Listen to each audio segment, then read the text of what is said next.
I was born Nicole Marie DeMeo in Long Island, New York, to a beautiful mother who's Mexican named Gina and my Italian father, Mark. Shortly after I was born, my mom and dad moved us down to Arkansas so that way they could raise a family, and my two little sisters, Michelle and Christine, were born.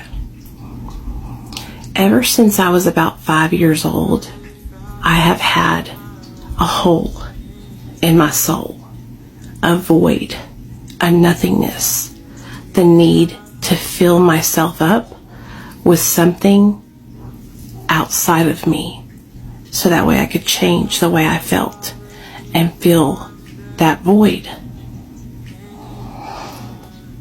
I filled the void with toys when I was little and attention from my mom or arguing with my little sisters, but that wasn't enough and the void just kept growing and growing. So when I got old enough, I started to binge and purge and restrict my eating. I was very aware of my physical appearance because my dad was a bodybuilder growing up, and he would go to like competitions and always work out. And he always talked about his weight. And so our whole family was really focused on our appearances. Binging, purging, and restricting my food, I was yo-yoing up and down, up and down. And by the time I was in 7th or 8th grade, I had gained a lot of weight, and I was overweight. I was chunky. I was so ashamed. People made fun of me for being fat. That is probably one of my greatest insecurities.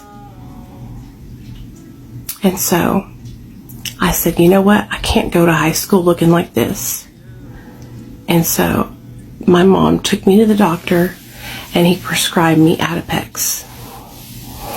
Between taking Adipex and starving myself, I was able to lose about 50 pounds, and I started my 9th grade year looking better than I have ever looked, but feeling like the void inside of me had doubled in size. So I found a man, and I started dating my first boyfriend.